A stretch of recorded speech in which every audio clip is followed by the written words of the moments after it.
Good afternoon and welcome to Internet Roundup. That's Josh and this is Chuck. We do the Stuff You Should Know podcast and the Internet Roundup web extravaganza. Among other things. It's our internet clubhouse on the web. That's right. And we pick out cool stories or interesting stories and funny stories or shocking stories.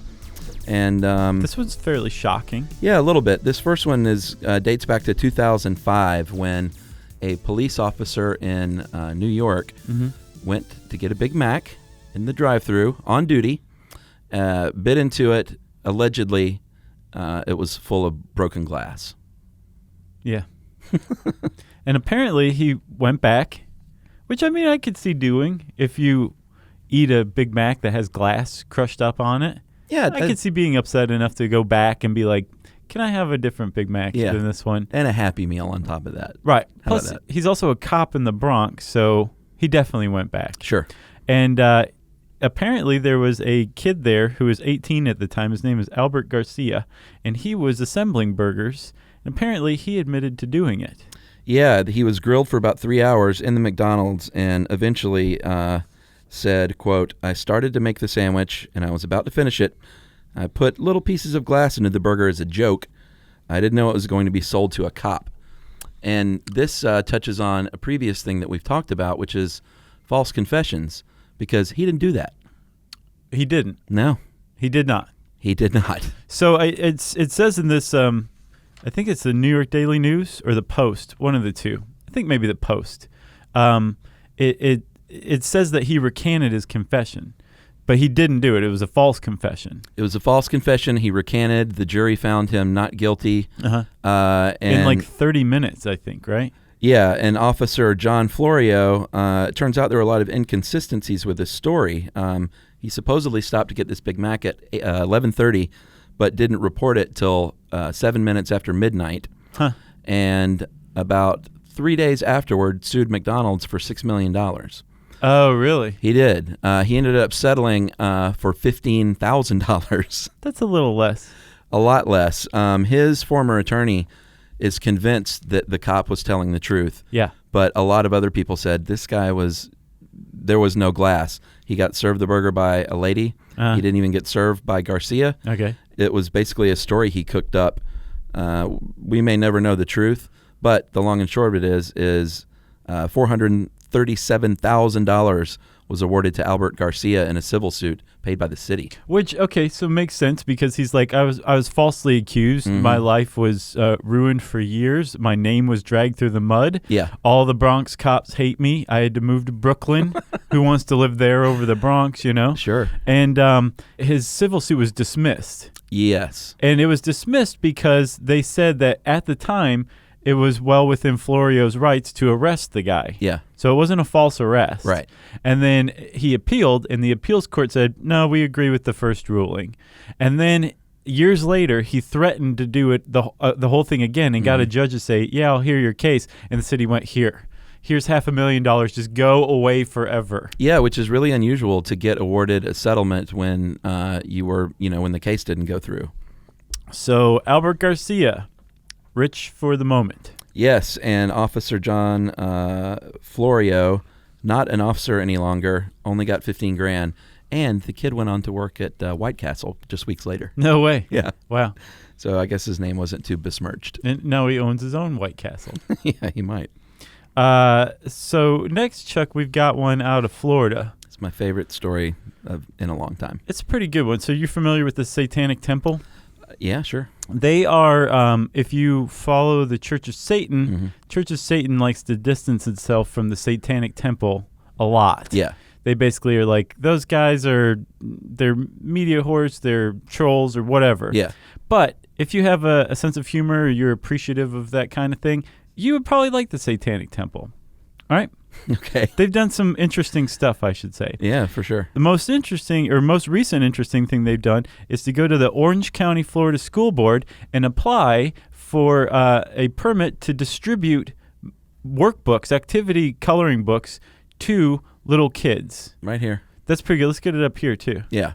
So the Satanic Children's Book of Activities. Exactly. And it's about a little boy named Damien. And his friend, what is his friend's name, the girl? I think it's Annabelle and Damien. Damien and Annabelle. With his little goat's head shirt and her pentagram shirt. Right. Yeah. And they are basically going through life at school, drawing pentagrams, dealing with bullies, stuff that little kids do. And there's word searches. There's, name 5 or 6 things different in these 2 pictures. Yeah, connect the dots to make an inverted pentagram. I have to say, Casey finally, he found all 6 things that were different in the pictures. Oh, it was tough, actually.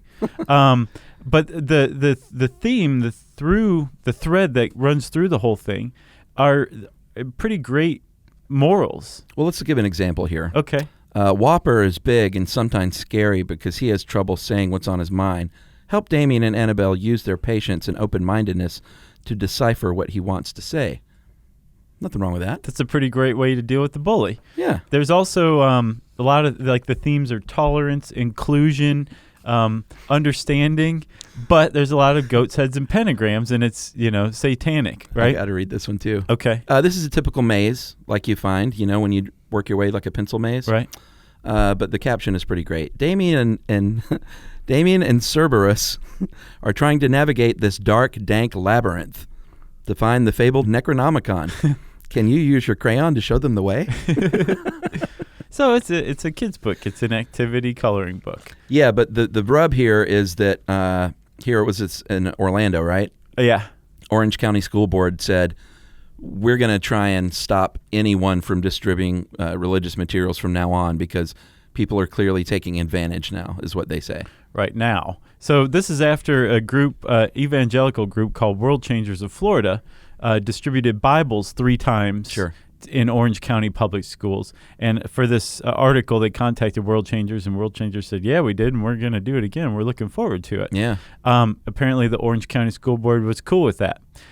In response, an atheist group distributed their literature. Well, it's like blank paper. Orange County schools, right, yeah. And the school board was like, okay, well, all right. But it's gone a little too far now. Now the Satanic Temple has come along, and they're like, okay, no one can distribute anything, which the Satanic Temple, I imagine, is like mission accomplished, right? Yeah. The thing is, the article points out the Satanic Temple is the only group that actually applied to distribute materials. Everybody else just distributed materials without asking. So Satanic Temple, I guess, did what they were looking to do. Yeah, here's my favorite sentence in this article. It's a quote.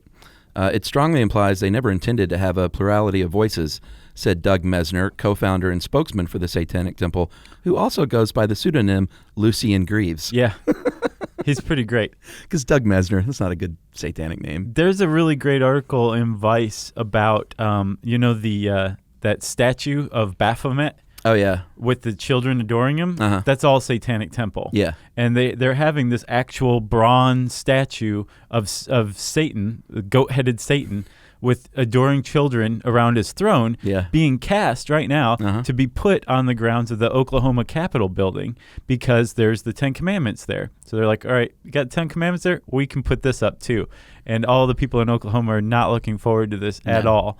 But that's Satanic Temple. They also held lesbian marriages, called pink masses over the grave of Fred Phelps, founder of Westboro Baptist Church. His mother's grave. Wow. So Westboro wasn't very happy about that. Boy, you got to hand it to them. They are like the P.T. Barnum of satanic chapters. They very much are. Wow. Yeah. So I guess we'll find out what's going on. Last we heard, the school board was considering not allowing anybody to distribute materials any longer. Yeah, I'm going to take this home and see if I can complete it. Okay, good luck with the find 6 differences between the pictures. I'm not good at that. It's tough. All right.